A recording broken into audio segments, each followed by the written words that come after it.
ഇന്ന് പലപ്പോഴും അമ്മായിയമ്മമാരാവും വില്ലന്മാര് എന്ന് പറയും. ചിലപ്പോൾ ഹസ്ബൻഡ് പറയും, ഡോക്ടറെ ഇവൾക്ക് എന്താ വെച്ചാൽ എത്ര AC എത്ര തണുപ്പായിട്ട് ഇട്ടാലും അവൾക്ക് അത് പറ്റില്ല, കാരണം ബുദ്ധിമുട്ടുകൾ കേൾക്കാൻ ഒരാളില്ല. വൈഫിന് ഇപ്പം അതിലൊന്നും താല്പര്യമില്ല, കാരണം ഈ ഒരു ഇഷ്യൂസ് ഉണ്ടെങ്കിൽ നമുക്കതൊക്കെ ഒരു ബുദ്ധിമുട്ടുണ്ടെങ്കിൽ നമുക്കത് ട്രീറ്റ് ചെയ്ത് മാറ്റാൻ പറ്റും. അത് അനുഭവമുള്ളവർക്ക് റിലേറ്റ് ചെയ്യാൻ പറ്റും. ഹായ്, ഞാനിപ്പോൾ ഉള്ളത് ഡോക്ടർ ബാസിൽസ് ഹോമിയോ ഹോസ്പിറ്റലിലുള്ള നിഷിത മാമിൻ്റെ അടുത്താണ്. മാം, എനിക്ക് കുറച്ച് വർഷങ്ങൾക്ക് മുമ്പ് എൻ്റെ മദറിനൊരു അനുഭവം ഉണ്ടായിരുന്നു. എന്ന് വെച്ചാൽ ഭക്ഷണം ശരിക്കും കഴിക്കുന്നില്ല, ക്ഷീണം മാറുന്നില്ല, എന്ത് കൊടുത്തിട്ടും ഭക്ഷണം അങ്ങോട്ട് ഫുള്ളായിട്ട് വിശപ്പ് മാറാത്തൊരു ഇഷ്യൂ. പക്ഷെ ഭക്ഷണം കഴിച്ചു കഴിഞ്ഞാൽ വോമിറ്റിംഗ് ടെൻഡൻസി വരിക. ആളെ ഒരുപാട് ഡോക്ടേഴ്സിനെ കാണിച്ചു നോക്കിയാൽ ഒന്നും ഒരു കാരണം കണ്ടെത്തിയിട്ടില്ല. അന്നും കാരണം കണ്ടെത്തിയിട്ടില്ലായിരുന്നു. പിന്നെ ഞങ്ങളൊരു ഹോമിയോനെ കാണിച്ച സമയത്താണ് അത് ഓക്കെ ആയി കിട്ടിയത്. പക്ഷെ ഞാൻ കുറേ വർഷങ്ങൾക്ക് ശേഷം വീണ്ടും പഠനമൊക്കെ കഴിഞ്ഞ് സമയത്താണ് മനസ്സിലായത് ശരിക്കും ഇത് സ്ത്രീകൾക്ക് ഉണ്ടാവുന്ന മെനോപ്പസ് എന്ന് പറഞ്ഞൊരു സ്റ്റേജ് ആണെന്നോ, എന്ന് വെച്ചാൽ ആർത്തവ വിരാമ സമയത്ത് സ്ത്രീകൾക്ക് പൊതുവേ ഉണ്ടാകുന്ന ഇഷ്യൂ ആണെന്നൊക്കെ. അപ്പൊ നമ്മൾ ഈ സാധാരണക്കാരായിട്ട് ആളുകൾക്ക് ശരിക്കും ഇങ്ങനെ നമ്മളെ ഉമ്മമാർക്ക് ഉണ്ടാകുന്ന ഇങ്ങനത്തെ ഇഷ്യൂസ് നമ്മൾ എങ്ങനെ അത് ഐഡന്റിഫൈ ചെയ്യാൻ പറ്റുക? പൊതുവെ എന്താ വെച്ചാൽ ഒരു 40 വയസ്സ് കഴിഞ്ഞ് കഴിഞ്ഞാൽ തന്നെ നമ്മുടെ മെൻസസ് ആർത്തവം നമുക്കിങ്ങനെ നിൽക്കുന്നതിൻ്റെതായ ലക്ഷണങ്ങൾ കാണിക്കും. അപ്പം നമ്മുടെ ശരീരത്തിൽ ഈസ്ട്രോജൻ എന്ന് പറഞ്ഞിട്ടൊരു ഹോർമോൺ ഉണ്ട്. അതിങ്ങനെ കുറഞ്ഞു വരുമ്പോൾ നമുക്ക് ഒരുപാട് ചേഞ്ചസ് ഉണ്ടാവും. പലപ്പോഴും നിങ്ങൾ പറഞ്ഞ പോലെ ഇപ്പോൾ ഉമ്മയുടെ കേസിൽ പറഞ്ഞല്ലോ ഐഡൻറ്റിഫൈ ചെയ്യാൻ പറ്റിയില്ല എന്ന്, അങ്ങനെ ഒരുപാട് സിംറ്റംസ് കാണിക്കും. ആർത്തവ വിരാമ സമയത്ത് കാണിക്കുന്ന പല ലക്ഷണങ്ങൾ ഐഡൻറ്റിഫൈ ചെയ്യില്ല ഇത് അതുകൊണ്ടാണോ എന്നുള്ളത്. കാരണം ഒന്നാമത് ആ സമയത്ത് എന്ന് പറഞ്ഞു കഴിഞ്ഞാൽ 40 വയസ്സ് കഴിഞ്ഞ് 40 വയസ്സ് 45 50 വയസ്സിൻ്റെ ഇടയിൽ ഒന്നെങ്കിൽ ഈ അമ്മമാരുടെ സ്ഥിതി എന്താ വെച്ചാൽ മക്കൾ ഒക്കെ ഒരു ടീനേജ് ആയിട്ടുണ്ടാവും, അല്ലെങ്കിൽ ചിലപ്പം ഒരു അമ്മായിയമ്മയായിട്ടുണ്ടാവും. ആ ഒരു ലെവലിലായിരിക്കും. അവർക്ക് ഒരുപാട് ഇമോഷണൽ പ്രശ്നങ്ങൾ ഉണ്ടാവും, ശാരീരികമായിട്ടുള്ള ബുദ്ധിമുട്ടുകൾ ഉണ്ടാവും. ഇതെല്ലാം പ്രശ്നങ്ങൾ അവരുടെ മനസ്സിൽ ഭയങ്കര മാനസികമായിട്ടും ശാരീരികമായിട്ടും ഒക്കെ ഇഷ്യൂസുകൾ കാണിക്കും. അതിലേറ്റവും കൂടുതലായിട്ട് കാണിക്കുന്ന ഒന്നാണെന്ന് വെച്ചാൽ നമ്മുടെ ശരീരത്തിന് ഹോട്ട് ഫ്ലഷ് എന്നുള്ളൊരു അവസ്ഥ, അമിതമായിട്ട് വിയർക്കുക. പലപ്പോഴും എന്താ വെച്ചാൽ ഈ എല്ലാവർക്കും തണുക്കുന്ന ഒരു ശരീരപ്രകൃതി ആയിരിക്കും, പക്ഷെ അവർക്ക് നന്നായിട്ട് ചൂടെടുക്കുക, വിയർക്കുക, രാത്രിയിൽ കൂടുതലായിട്ട് പെട്ടെന്ന് വിയർത്തൊഴുകുക. ക്ലൈമറ്റൊക്കെ തണുപ്പായിരിക്കും. OP-യിലൊക്കെ വരുമ്പോൾ ചിലപ്പോൾ ഹസ്ബൻഡ് പറയും, ഡോക്ടറെ ഇവൾക്ക് എന്താ വെച്ചാൽ AC ഇടാൻ എത്ര എത്ര തണുപ്പായിട്ട് ഇട്ടാലും അവൾക്ക് അത് പറ്റില്ല, കാരണം എന്താ വെച്ചാൽ അവൾ ചൂടാണ് അടുത്ത് കിടക്കുമ്പോൾ പോലും അവർ പറയും എന്താ വെച്ചാൽ ചൂടാണ്, ഇത് സഹിക്കാൻ പറ്റുന്നില്ല എന്ന്. ഇതൊരു ഹോട്ട് ഫ്ലഷ് എന്നുള്ളൊരു അവസ്ഥയാണ്. കാരണം ശരീരത്തിന് അമിതമായിട്ട് ചൂട് ഫീൽ ചെയ്യുക. അത് രാത്രിയിൽ അവൻ ചിലപ്പോൾ ഉണ്ടാവും. അതേപോലെ തന്നെ ചിലപ്പോൾ തണുപ്പും അവർക്ക് ബുദ്ധിമുട്ടുകൾ തോന്നും, നന്നായിട്ട് വിയർത്തൊഴുകും. മറ്റുള്ളവരെക്കാളും കൂടുതൽ ഈ ഒരു ബുദ്ധിമുട്ട് കാണിക്കും. കാരണം ഈ ഈസ്ട്രോജൻസിൻ്റെ ലെവല് നമുക്ക് ഈ പ്രത്യുൽപാദനത്തിന് ഉപയോഗിക്കുന്ന ഈ ഹോർമോൺ ആണ് ഇതൊക്കെ. അപ്പോൾ ഇതിൻ്റെയൊക്കെ അളവ് നല്ല രീതിയിൽ കുറയുന്നത് മൂലം ഈ ഒരു ചേഞ്ചസ് കാണിക്കുക. അതുപോലെ തന്നെ എന്താ വെച്ചാൽ ഉറക്കമില്ലാത്തൊരവസ്ഥ. ഉറക്കമില്ലാത്ത പൊതുവെ എല്ലാരും പറയുന്നൊരു സംഭവമാണ്. കുറച്ച് പ്രായം ഉണ്ടായി കഴിഞ്ഞാൽ ഉറക്കം വരുന്നില്ല. കാരണം പലപ്പോഴും ഇതെന്താ വെച്ചാൽ എന്നിട്ട് അപ്പോഴും ഈ നമ്മുടെ ഒരു ഇന്നത്തെ ഒരു സൊസൈറ്റിയിലൊക്കെ എന്താ വെച്ചാൽ വീട്ടിലെല്ലാവരും കൂടെ പറയും, പകലും ഉമ്മ കിടന്നുറങ്ങിയിട്ടാണ് ഉമ്മക്ക് ഉറക്കമില്ലാത്തത് രാത്രി. പക്ഷെ അപ്പൊ എന്താ വെച്ചാൽ അവർക്ക് ഉണ്ടാവുന്ന ഈ ബുദ്ധിമുട്ടുകൾ ആരും ഐഡന്റിഫൈ ചെയ്യില്ല. ഈ ഒരു പ്രശ്നം കാരണമാണ് ഇവരിങ്ങനെ പറയണതെന്ന്. ചിലപ്പോൾ അവർക്ക് രാത്രിയിൽ ഉറക്കം കിട്ടില്ല, അല്ലെങ്കിൽ ഉറങ്ങിക്കഴിഞ്ഞ് കഴിഞ്ഞാൽ പെട്ടെന്ന് ഞെട്ടി ഉണരും, ഒരു ഫ്രഷ് അല്ലാത്ത പോലെ ആയിരിക്കും. നമുക്ക് എപ്പോഴും ഒന്ന് ഉറങ്ങിക്കഴിഞ്ഞാൽ നമ്മളുടെ ബോഡി നല്ല റിലാക്സ്ഡ് ആവുമ്പോഴാണല്ലോ നമുക്കൊരു സൗണ്ട് സ്ലീപ്പ് കിട്ടിയെന്ന് പറയാം. സാറ്റിസ്ഫാക്ടറി സ്ലീപ്പ് കിട്ടാത്തൊരവസ്ഥ ഉണ്ടാവും. അതുപോലെ തന്നെ ഏറ്റവും ഇമ്പോർട്ടൻ്റ് ആയിട്ടുള്ള ഒന്നാണ് മാനസികമായിട്ടുള്ള പ്രശ്നങ്ങൾ. അത് ഭയങ്കര ഇഷ്യൂസ് ആണ്. നമുക്കറിയാം ഇന്ന് പലപ്പോഴും അമ്മായിയമ്മമാരാവും വില്ലന്മാര് എന്ന് പറയാറുണ്ട്. ചർച്ച ചെയ്യാത്തൊരു സംഭവം. അതെ, എല്ലാരും മരക്കളെ ഇഷ്യൂസ് മാത്രം പറയാം, ആ അമ്മായിമ്മ അവരെ ഇത്രയും കഷ്ടപ്പെടുത്തി. പക്ഷെ എന്തുകൊണ്ട് അമ്മായിമ്മമാരെ മാനസിക നില ആരും ശ്രദ്ധിക്കാതെ? കാരണം ഈ ഒരു 40+ ഒക്കെ ആകുമ്പോൾ ഈ മെനോപോസ് ആവുമ്പോൾ മെൻസസ് ആർത്തവം നിൽക്കുന്ന ഒരു സമയത്ത് അതിൽ ഒരുപാട് മാനസിക പ്രശ്നങ്ങൾ ഉണ്ടാകും. വിഷാദം ഒരു പ്രധാന ഘടകം, ഡിപ്രഷൻ എന്ന് പറയുന്ന അവസ്ഥ, അതുപോലെ അമിതമായിട്ടുള്ള ആൻസൈറ്റി. ചിലപ്പോൾ ചെറിയ കാര്യങ്ങൾക്ക് പോലും പെട്ടെന്ന് പൊട്ടിത്തെറിക്കും. ചിലപ്പോൾ ഒന്നും ഉണ്ടാവില്ല. നമ്മുടെ OP-യിൽ വന്നിട്ടുണ്ടായിരുന്ന ഒരു മകനാ പറഞ്ഞിട്ടുണ്ടായിരുന്നത്, ഉമ്മേനെ കൊണ്ടുള്ള ഡോക്ടറെ ഉമ്മ എന്തിനും ഏതിനും തൊട്ടതിനും പിടിച്ചതിനും ഒക്കെ ചീത്ത പറയാണ്, തോർത്ത് അവിടെ വെച്ചാൽ പ്രശ്നം, ആ ബാത്റൂമിൽ ഇട്ടാൽ പ്രശ്നം. പണ്ടൊന്നും ഉമ്മയ്ക്ക് ഈ ഒരു പ്രശ്നം ഉണ്ടായിരുന്നില്ലേ, ഇപ്പോൾ ഈ ഒരു 3-4 കൊല്ലത്തിന് ഇടയ്ക്ക് ശേഷം ഉമ്മേനെ കൊണ്ട് ടോളറേറ്റ് ചെയ്യാൻ പറ്റണില്ല, വല്ലാത്തൊരു ബുദ്ധിമുട്ടെന്ന്. അതുപോലെ തന്നെ ഞാൻ സ്കൂളിൽ ക്ലാസ് എടുക്കാൻ പോയിരുന്നു ഒരു കോളേജിൽ. അപ്പോൾ കോളേജിൽ പെൺകുട്ടികളുടെയൊക്കെ ഒരു പ്രശ്നം എന്താ വെച്ചാൽ ഒരു ടീനേജ് ആയിട്ടുള്ള പെൺകുട്ടികളാകുമ്പോൾ അമ്മമാർ ഓബ്വിയസ്ലി ഒരു 40-40+ ഒക്കെയുള്ള അമ്മമാരായിരിക്കുമല്ലോ. ബാപ്പാക്ക് പ്രശ്നമൊന്നുമില്ല ഡോക്ടറെ, ഉമ്മയാണ് എന്തെങ്കിലും പ്രശ്നം. കാരണം ഉമ്മ വീട്ടിലാകെ സീനാക്കുകയാണ്, എല്ലാത്തിനും ഉമ്മയാണ് പ്രശ്നം ഉണ്ടാവുന്നത്. കാരണം എന്താ വെച്ചാൽ ഉമ്മയ്ക്ക് നേരത്തെ ഉമ്മയ്ക്ക് ഇതൊന്നും പ്രശ്നം കാരണമില്ലേ, ഇപ്പോഴാണ് ഉമ്മയുടെ സ്വഭാവത്തിൽ വ്യത്യാസം കാണുന്നത്. ഉമ്മ ഉമ്മയ്ക്ക് ഭ്രാന്താണെന്ന് വരെ ഞങ്ങൾ പറയാറുണ്ട് എന്നുള്ളൊരു അവസ്ഥയിൽ പറഞ്ഞു കുട്ടികൾ. അത് സ്വാഭാവികമായിട്ടും വീട്ടുകാർ ഇതിലൊരു പ്രധാന റോളാണ്. അപ്പൊ ഈ സ്ത്രീകൾക്ക് 40 വയസ്സ് എന്നുള്ളത് നമുക്ക് മനസ്സിലാവുന്ന ഒരു പ്രായം തമ്മിൽ ബന്ധം ഉണ്ടാവും? ചില ആളുകൾ എന്താ വെച്ചാൽ നേരത്തെ തന്നെ 35 മുതൽ തന്നെ ഈ ഒരു ലക്ഷണങ്ങൾ ഈസ്ട്രോജൻ ഇങ്ങനെ കുറഞ്ഞു വരും. അപ്പോൾ ചില ആളുകൾ ഇത് നേരത്തെ മെൻസസ് തന്നെ നിൽക്കാറുണ്ട്. ചിലർക്ക് നമുക്കറിയാലോ 45 വയസ്സ് മുതൽ 50 വയസ്സിൻ്റെ ഉള്ളിലൊക്കെയാണ് ഇത് നിൽക്കുക. ഇപ്പം എന്താ വെച്ചാൽ ഈ ഈസ്ട്രോജൻ ഇങ്ങനെ കുറഞ്ഞു വരുന്നത് മുന്നേ തന്നെ മെൻസസിലും വ്യത്യാസം ഉണ്ടാവും. ചില കാലത്ത് മെൻസസ് ആവാതിരിക്കും. ചിലപ്പോൾ എന്താ വെച്ചാൽ ബ്ലീഡിങ്ങും കൂടുതലായിട്ട് ഓവർ ബ്ലീഡിങ് ഉണ്ടാവും. അതുപോലെ തന്നെ എന്താ വെച്ചാൽ മെൻസസിൻ്റെ അളവിൽ ആവുന്ന ഡേറ്റിൽ വ്യത്യാസം ഇതൊക്കെ കാണിക്കും. ഇങ്ങനെ ചില ആളുകൾക്ക് മാസത്തിൽ നേരത്തെ വരും, ചിലപ്പോൾ കുറേ ലേറ്റ് ആയിട്ട് വരും. അതൊക്കെ ഇങ്ങനെ ഈസ്ട്രോജൻസിൻ്റെ കുറവുകൊണ്ടാണ്. പക്ഷേ എങ്കിൽ പോലും നമ്മൾ ബ്ലീഡിങ് ഒക്കെ ഉണ്ടെങ്കിലും മറ്റ് ഫൈബ്രോയിഡ് പോലെയുള്ള അസുഖങ്ങൾ ഉണ്ടോയെന്ന് നമ്മൾ കൺസിഡർ ചെയ്യും വേണം കേട്ടോ. ഇങ്ങനത്തെ ഇഷ്യൂസ് ഉണ്ടാവുമ്പോൾ നമുക്ക് മെഡിസിൻ ഒക്കെ എങ്ങനെ അവർക്ക് ഹെൽപ്പ് ചെയ്യാം? മെഡിസിൻസിന് ഹെൽപ്പിനേക്കാൾ എന്താ വെച്ചാൽ ഞാൻ ആദ്യം പറഞ്ഞില്ല, ഇത് ഒരു മെനോപോസ് എന്ന് പറയുന്നത് നമുക്കൊരു അസുഖത്തിൻ്റെ അവസ്ഥയല്ല, പക്ഷേ ഈ ഒരു ബുദ്ധിമുട്ടുകളൊക്കെ കൂടുതൽ കാണിക്കുക. അതുപോലെ തന്നെ എന്താ വെച്ചാൽ ഇപ്പോൾ ജോയിൻ പെയിൻ ഉണ്ടാവുക, ബോഡിക്ക് മൊത്തം പെയിൻ ഉണ്ടാവുക. നേരത്തെ നിഷാന മാഡം പറഞ്ഞല്ലോ മാഡത്തിൻ്റെ ഉമ്മയുടെ സംബന്ധിച്ച് അങ്ങനെ പല അസ്വസ്ഥതകളും ഉണ്ടായിരിക്കും. കാരണം ശരീരത്തിലൊരു ക്ഷീണം സംഭവിക്കുക, അസുഖത്തിൻ്റെ കാരണം എന്താണെന്നറിയില്ല, ഒന്നിലൊരു ഉന്മേഷമില്ലായ്മ, ഡിപ്രഷൻ വരുന്നൊരവസ്ഥയാണ്. കാരണം എന്താ വെച്ചാൽ ഒന്നിനും ഇൻട്രസ്റ്റ് ഇല്ല. പണ്ട് നേരത്തെ നമ്മൾ ചെയ്തിരുന്ന കാര്യങ്ങളൊക്കെ നമുക്കൊരു വിരസത തോന്നുക, അല്ലെങ്കിൽ അതിലൊന്നും ഒരു സന്തോഷം കണ്ടെത്തില്ല, കാണാൻ പറ്റാത്തൊരവസ്ഥ, അതൊക്കെ ഉണ്ടാവും. അപ്പോൾ അതിൽ നമ്മളെ ഫാമിലിക്ക് ഒരു നല്ല സപ്പോർട്ടീവ്.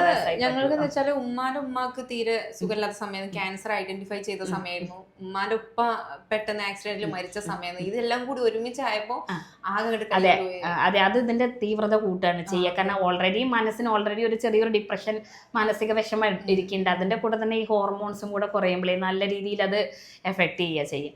അപ്പോൾ എന്താ വെച്ചാൽ ഈ ഒരു കാലഘട്ടത്തിൽ മെനോപോസൽ ഇഷ്യൂസ് പൊതുവെ എന്താ വെച്ചാൽ നമ്മൾ ഫാമിലി സപ്പോർട്ട് ഒരു പ്രധാന ഘടകമാണ്. കാരണം മെൻ്റലി അവരെ കേൾക്കുക. കാരണം ഇപ്പോൾ ഉമ്മ നമ്മളോട് പറയണ വയ്യ, കാലിന് വയ്യ എന്ന് പറഞ്ഞാൽ നിങ്ങൾക്ക് എന്നും വയ്യായികയാണ് എന്ന് പറഞ്ഞ് നമ്മൾ അവരെ നെഗ്ലക്റ്റ് ചെയ്യുമ്പോൾ അവർക്കത് വല്ലാതെ എഫക്റ്റ് ചെയ്യും. എൻ്റെ ബുദ്ധിമുട്ടുകൾ കേൾക്കാൻ ഒരാളില്ല. അതുപോലെ തന്നെ എന്താ വെച്ചാൽ ഇപ്പോൾ ഹസ്ബൻഡിൻ്റെ അടുത്താണെങ്കിൽ സെക്ഷലി ഇവർക്ക് നല്ല ബുദ്ധിമുട്ടുണ്ടായിരിക്കും. കാരണം വജൈനൽ ഡ്രൈനെസ് ഫീൽ ചെയ്യും. കാരണം ഈ മെൻസസ് നിൽക്കുന്ന സമയത്ത് സെക്ഷലി കോൺടാക്ട് ചെയ്യുന്ന സമയത്ത് പെയിൻ ഫീൽ ചെയ്യും.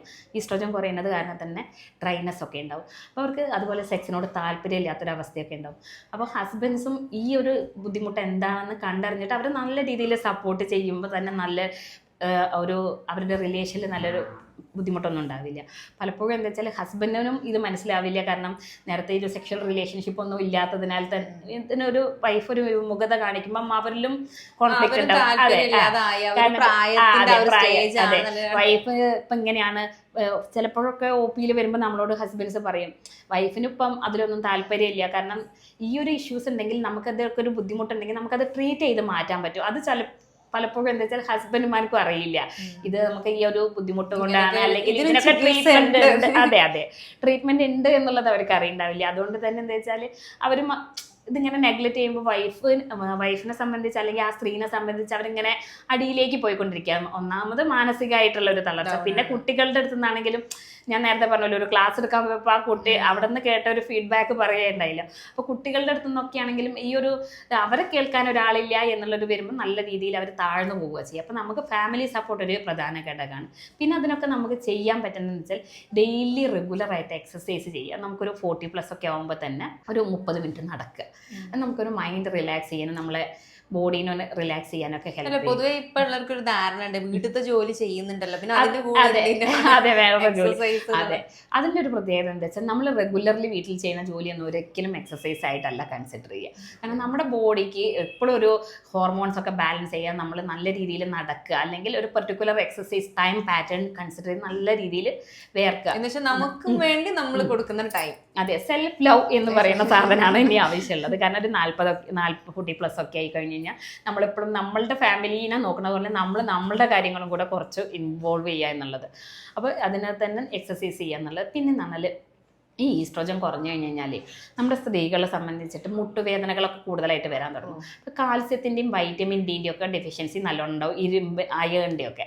അപ്പം അതൊക്കെ കൂടിയിട്ടുള്ള ഭക്ഷണ പദാർത്ഥങ്ങൾ, അതിന് പഴങ്ങൾ, പച്ചക്കറികൾ, കാൽസ്യം അടങ്ങിയിട്ടുള്ള മാംസങ്ങൾ, മുട്ട, പാല്, ഇതൊക്കെ നമ്മുടെ ഭക്ഷണത്തിൽ നന്നായിട്ട് ഈ ഒരു ഇൻക്ലൂഡ് ചെയ്യാം. സ്റ്റേജിൽ അവരെ ഫുഡിൽ തീരെ തീരെ ഇൻക്ലൂഡ് ചെയ്യില്ല. സ്ത്രീകളെ സംബന്ധിച്ച് പൊതുവെ എന്താ വെച്ചാല് ഇപ്പൊ ആണുങ്ങൾ ഉണ്ടെങ്കിൽ നല്ല രീതിയിൽ കുക്ക് ചെയ്യുക, അത് അവർക്ക് സെർവ് ചെയ്യുക എന്നുള്ളൊരു ആറ്റിറ്റ്യൂഡ് ആണല്ലോ അതെ, മക്കൾക്ക് വേണ്ടിയിട്ട് ഫുഡ് എന്നാ നിൽക്കുക. അപ്പം എന്താ വെച്ചാല് പാലുൽപ്പന്നങ്ങളൊക്കെ കുട്ടികൾക്ക് മാത്രമല്ല അമ്മമാരും കൂടി കഴിക്കേണ്ടത് ഏറ്റവും ഇമ്പോർട്ടൻ്റ് ആണ്.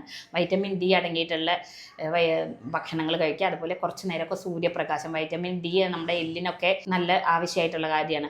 നമ്മൾ കണ്ടിട്ടുണ്ടാവും ഒരു 50-60 ഈ മെൻസസ് നിന്ന് കഴിഞ്ഞിട്ടുള്ള സ്ത്രീകൾക്ക് അധികം മുട്ടന് ഓസ്റ്റിയോ ആർത്രൈറ്റിസ്, മുട്ടുവേദന എന്ന് പറയുന്ന ഒരു സംഭവം ഉണ്ടാവാറുണ്ടല്ലോ. അതുപോലെ തന്നെ അമിത ഭാരം ഇല്ലാതിരിക്കാൻ വേണ്ടി ശ്രദ്ധിക്കുക. നന്നായിട്ട് വെള്ളം കുടിക്കുക. ഈ വെള്ളം കുടിക്കുന്നത് നമ്മുടെ വജൈനയുടെ ഡ്രൈനെസ് കുറയ്ക്കാനും നമ്മുടെ ശരീരത്തിലെ ഈ ഹോർമോണൊക്കെ നല്ല രീതിയിൽ ക്ലിയർ ചെയ്യാനും നമ്മളെ ഹെൽപ്പ് ചെയ്യും. പിന്നെന്താ വെച്ചാൽ ഞാൻ പറഞ്ഞല്ലോ, ഈ സന്ധിവേദനകളൊക്കെ ഉണ്ടാവുന്നുണ്ട് എന്ന് തോന്നിയാൽ അമിത ഭാരമൊക്കെ ഉണ്ടെങ്കിൽ നമ്മളൊന്ന് ഡയറ്റൊക്കെ ഒന്ന് ചവിട്ടി പിടിച്ച് നല്ല ന്യൂട്രീഷ്യസ് ഒക്കെ ആയിട്ടുള്ള നട്ട്സുകളൊക്കെ കഴിക്കുക. അതുപോലെ തന്നെ കാൽസ്യം റിച്ച് ആയിട്ടുള്ള പാലുൽപ്പന്നങ്ങൾ അതൊക്കെ കഴിക്കുക. കാരണം അരിഭക്ഷണങ്ങൾ കൂടുതലാവുമ്പോഴാണ് നമുക്ക് കൂടുതൽ കാർബോഹൈഡ്രേറ്റ് കൂടുതലായിട്ട് വരിക. അപ്പം അമിതവണ്ണത്തിനൊക്കെ കാരണമാവാറുണ്ട്. പിന്നെ ചായ കാപ്പിയൊക്കെ ഉള്ള പോലെയുള്ളതൊക്കെ കുറയ്ക്കുക, ഉറക്കക്കുറവ് ഉള്ള ആളുകളാണെങ്കിൽ. കാരണം ഈ ഉറക്കം കിട്ടാതിരിക്കാൻ നമ്മൾ ഈ ചായയും കാപ്പിയൊക്കെ വൈകുന്നേരം 5 മണിക്ക് ശേഷമൊക്കെ കുടിക്കുമ്പോൾ നമുക്ക് രാത്രിയിൽ പൊതുവേ ഉറക്കം കുറയും. അതുപോലെ തന്നെയാണ് നമ്മൾ കിടക്കുന്നതിന് ഒരു 2 hours മുന്നേ ഫോൺ ഓഫ് ചെയ്തിടാൻ വേണ്ടി ശ്രമിക്കുക. കാരണം ഈ ഫോൺ ഓഫ് ചെയ്യുമ്പോൾ നമ്മുടെ ബ്രെയിനൊക്കെ നല്ല കാമാവും, കുറച്ചും കൂടി നല്ല രീതിയിൽ. മറ്റൊന്നൊരു ബ്രീത്തിങ് എക്സസൈസ്. ഉറക്കമൊന്നും കിട്ടണില്ല, പ്രോപ്പറായിട്ട് കിട്ടണില്ല എന്നുണ്ടെങ്കിൽ ബ്രീത്തിങ് എക്സസൈസ് ഒരു 10 മുതൽ 15 എണ്ണം വീതം നമ്മൾ കിടക്കുന്നതിൻ്റെ ഒരു 10-15 മിനിറ്റ് മുന്നേ ഒരു ബ്രീത്തിങ് എക്സസൈസ് ചെയ്യാം. അത് നമ്മുടെ ഉറക്കത്തിനെ നല്ല രീതിയിൽ കാമാക്കാൻ ഹെൽപ്പ് ചെയ്യും. പിന്നെ എന്താ വെച്ചാൽ ഈ അമിതമായിട്ട് വേർക്കുന്ന ഒരു പ്രശ്നം പറഞ്ഞല്ലോ, ഹോട്ട് ഫ്ലഷ് എന്ന് പറഞ്ഞല്ലോ, അത് കുറയ്ക്കാൻ വേണ്ടി നമുക്ക് എന്താ വെച്ചാൽ തണുത്ത വെള്ളത്തിൽ കുളിക്കും. നമ്മുടെ ബോഡീനെ ഒന്ന് വെച്ചാൽ കാമാക്കാൻ വേണ്ടിയിട്ട് ചൂട് എടുക്കുന്ന സമയത്ത് പോയിട്ട് അതെ ഒന്ന് തണുത്ത വെള്ളത്തിൽ കുളിക്കുകയൊക്കെ ചെയ്യുമ്പോൾ നമ്മുടെ ബോഡീൻ്റെ ഒരു ഹോട്ട്നെസ് കുറയും ചെയ്യും. പിന്നെ നമുക്കൊരു പേഴ്സണലി ഒരു ഹൈജീനായിട്ട് ഫീൽ ചെയ്യുകയും ചെയ്യും. നന്നായിട്ട് വേർത്തൊഴുകി നിൽക്കുമ്പോൾ നമുക്ക് അതിൽ ഒന്ന് ഫ്രഷ് ആയി കഴിഞ്ഞാൽ ഒരു ഫീലിംഗ് ഗുഡ് എന്നുള്ള രീതിയിലേക്ക് മാറും. അതുപോലെ തന്നെയാണ് എന്താ വെച്ചാൽ സ്ട്രെസ് കുറയ്ക്കാൻ വേണ്ടി യോഗ, മെഡിറ്റേഷനൊക്കെ ചെയ്യുന്നത് നല്ലതാണ്. അതിൽ അനദർ ഇമ്പോർട്ടൻ്റ് എന്താ വെച്ചാൽ നമ്മുടെ ഫാമിലി ആയിട്ട് സമയം സ്പെൻഡ് ചെയ്യുക. ഈ ഫാമിലിന്റെ കാര്യം പറയുമ്പോൾ ഇപ്പം എപ്പോഴും ഡേഞ്ചർ ആണ് അമ്മായിമ്മ എന്ന് പറയുന്ന മരുക്കൾ ഉണ്ടാവുമല്ലോ, ഈ മരുക്കളോട് എന്താ പറയാനുള്ളത്? മരുമക്കളോട് പറയാനുള്ളത് വെച്ചാൽ നമ്മളും ഈ ഒരു അവസ്ഥയിൽ കൂടെ തന്നെ കടന്നു പോകേണ്ടതാണ്.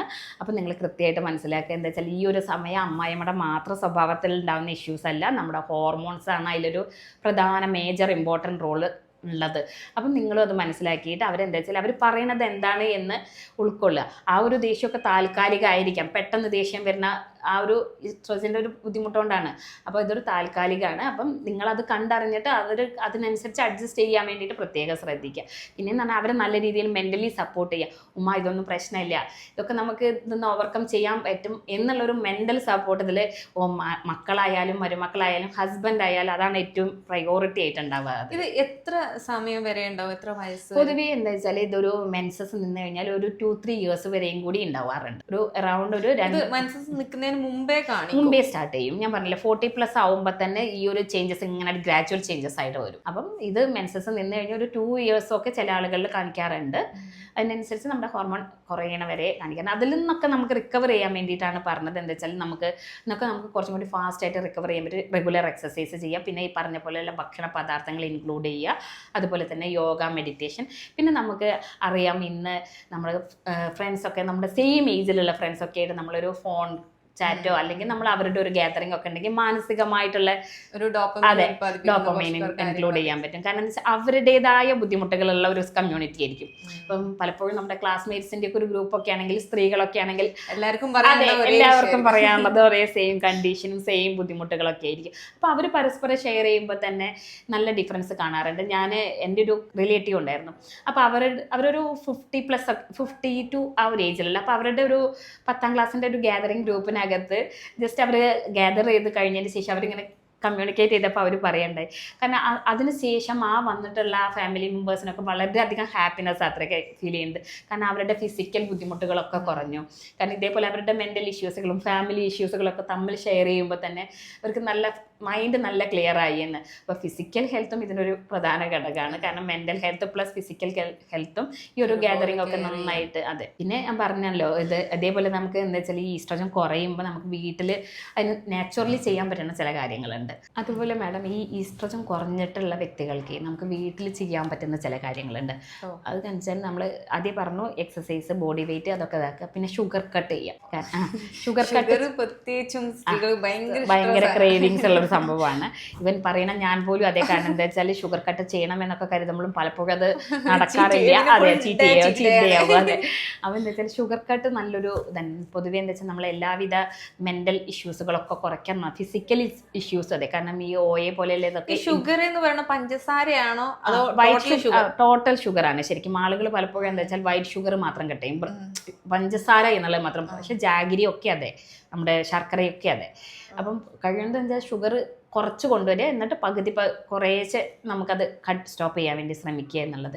കാരണം അതെന്താ വെച്ചാൽ നമുക്ക് ഈ ഷുഗർ ഉണ്ടാകുമ്പോൾ എന്ന് വെച്ചാൽ എല്ലാ ശരീരത്തിലും പൊതുവേ ഇൻഫ്ലമേഷൻ ഉണ്ടാക്കും, പഴുപ്പുകൾ ഉണ്ടാക്കാൻ ചാൻസ് കൂടുതലാണ്. അപ്പോൾ ഈ പ്രായം കൂടുന്നതിനനുസരിച്ച് നമുക്കിതൊക്കെ കുറവായി, ഈസ്ട്രോജനൊക്കെ കുറയുമ്പോൾ നമ്മുടെ ഇമ്മ്യൂണിറ്റി പൊതുവേ ഒന്ന് ലോ ആയിരിക്കും. അപ്പം ഇത് കട്ട് ചെയ്യുമ്പം കുറച്ചും കൂടി നല്ല രീതിയിൽ നമ്മുടെ ബോഡിക്കും വർക്ക് ചെയ്യാൻ സാധിക്കും. അപ്പം ഷുഗർ കട്ട് ചെയ്യാൻ വേണ്ടി ശ്രമിക്കുക, ധാരാളം വെള്ളം കുടിക്കുക. സ്ത്രീകളെ സംബന്ധിച്ച് പലപ്പോഴും എന്താ വെച്ചാൽ എല്ലാ ജോലിയും കഴിഞ്ഞിട്ട് ഇനി വെള്ളം കുടിക്കുക, അല്ലെങ്കിൽ ഭക്ഷണം കഴിക്കുക. പലപ്പോഴും ഞാൻ ശ്രദ്ധിക്കാറുണ്ട്, ഒപ്പിയിലൊക്കെ ചേരുമ്പോൾ ഭക്ഷണം ചിലപ്പോൾ വയറിനൊക്കെ ഇഷ്യൂസൊക്കെ ആയിട്ട് പറയുമ്പോൾ ഭക്ഷണ സ്റ്റൈല് ചോദിക്കും, എങ്ങനെയാണ് കഴിക്കാറ്. രാവിലെ കുട്ടികളൊക്കെ പോയി രാവിലത്തെ ബ്രേക്ക്ഫാസ്റ്റ് തന്നെ കഴിക്കണത് 11 മണിക്കായിരിക്കും. ലഞ്ച് കഴിക്കണത് എല്ലാ പരിപാടിയും വീട്ടിൽ അടിച്ചു വരലും കുളിക്കലും തുടയൊക്കെ കഴിഞ്ഞിട്ട് പിന്നെ കഴിക്കണത് ഒരു 3 മണിക്കൊക്കെ ആയിരിക്കും. അപ്പോൾ സമയം തീരെ മെയിൻറ്റെയിൻ ചെയ്യില്ല എന്നുള്ളതാണ്. കാരണം ഒരു ലോങ് ഫാസ്റ്റിങ്ങിനൊക്കെ ശേഷം ബ്രേക്ക്ഫാസ്റ്റ് ഒക്കെ അത്രയും ലേറ്റ് ആയി കഴിക്കുന്നത്. അതെ, അപ്പം അങ്ങനെയുള്ള കാര്യങ്ങളൊക്കെ ഒന്ന് മോണിറ്റർ അപ്പൊ അങ്ങനെയുള്ള കാര്യങ്ങളൊക്കെ ഒന്ന് മോണിറ്റർ ചെയ്യുക. ഒരു കറക്റ്റ് സമയത്തിന് കഴിക്കാൻ വേണ്ടി ശ്രദ്ധിക്കുക. ഇലക്കറികൾ, പഴങ്ങൾ, പച്ചക്കറികൾ, പാല്. പലപ്പോഴും നമ്മുടെ വീട്ടിലൊക്കെ എന്താ വെച്ചാൽ പാല് കുട്ടികൾക്ക് മാത്രമുള്ളത് എന്നുള്ളൊരു ആറ്റിറ്റ്യൂഡിൽ നിന്ന് മാറിയിട്ട് ഈ മൈൻഡ്സെസ് ഒക്കെ സ്റ്റോപ്പ് ആകുമ്പോൾ ഉമ്മമാർക്കും കൂടി അത് വാങ്ങിക്കൊടുക്കുക എന്നുള്ളത് എല്ലാ മക്കളും ശ്രദ്ധിക്കുക എന്നുള്ളത്. മക്കളായാലും മരുമക്കളായാലും ഹസ്ബൻഡ് ആയാലും. കാരണം അവരുടെ ഹെൽത്ത് ഒരു ഇമ്പോർട്ടൻ്റ് ആണ്. ഈ സമയത്താണ് തോന്നുന്നുണ്ടല്ലേ കുറേയൊക്കെ ആളുകൾ പിന്നെ രണ്ടുപേരും ഉമ്മയൊക്കെ അകന്ന് താമസിക്കുന്ന സിറ്റുവേഷൻ വരെ. അതാണ് ഞാൻ ആദ്യം ഒരു പാരന്റ് ആയി, അതുകൊണ്ട് അവര് വേറെ റൂമിലാണ്. പൊതുവെ കാണാറില്ലല്ലോ. അപ്പൊ കുട്ടികളൊക്കെ വലുതാവുന്ന സമയത്ത് ഒരു പറയാം അവര് ഇപ്പൊ വേറെ റൂമിലാണ്, ഉമ്മ വേറെ റൂമിലാന്നുള്ള ഒരു സിസ്റ്റം ആണല്ലോ നമ്മൾ പണ്ട് മുതലേ കണ്ടു. അതെ അതെ, അതൊരു റോങ് ആയ ഒരു റോങ് ആയ ഒരു രീതിയും കൂടിയാണ്. കാരണം എന്താ വെച്ചാൽ ഈ സമയത്താണ് ശരിക്കും അവരിൽ ഒരു പാർട്ട്ണറുടെ ഒരു അറ്റാച്ച്മെന്റ് കൂടുതലായിട്ട് വേണ്ടത്.